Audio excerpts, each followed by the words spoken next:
Welcome to this Word of Hope for October 22nd, Friday of the 22nd week of Ordinary Time.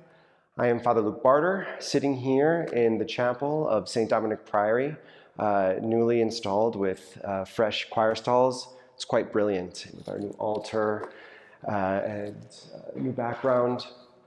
Today, for me, is actually a special day to be able to preach to you. For today, if you know, is the feast of St. John Paul II. I remind I always have my crucifix, but I always have John Paul with me.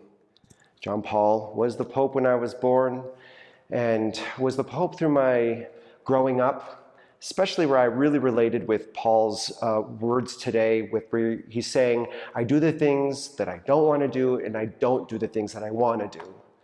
And that great ringing accusation of Jesus in the gospel today of the hypocrisy that we humans have.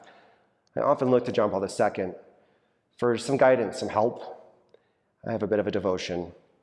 There's this great book by Cardinal Stanislaus Civich, who was his right-hand person, his secretary, for most of his life, from when he was a bishop, first a bishop, to when he died.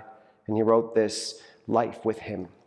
And I'd just like to read just a couple things and let him speak. Whenever we feel where we might not be able to handle our own sinfulness or feel our own hypocrisy, that even though it might feel impossible to be a saint, it's not.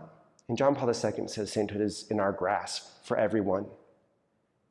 So Cardinal Civich remembers in February 1986 when John Paul II visited Mother Teresa's home in Calcutta, and he accompanied her hand in hand. He visited the bedsides of dying men and women.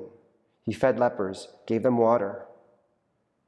On the way to the front of the house, he hugged Mother Teresa tightly, as if to thank all the missionaries of charities for their extraordinary witness of love.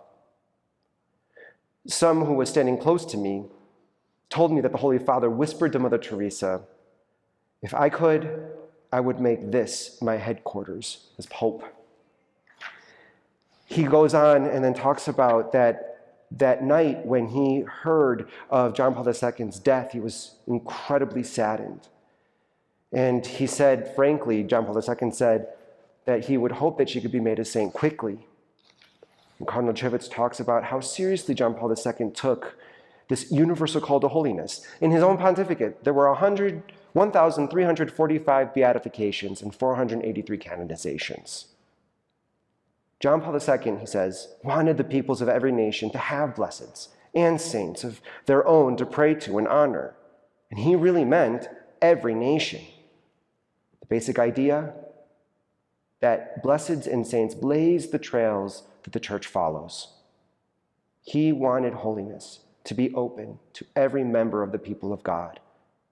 A sign of that was the increased number of lay people and couples he held up as models of sanctity.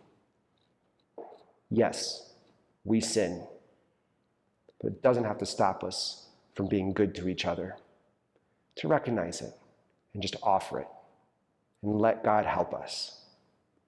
John Paul II, pray for all of us.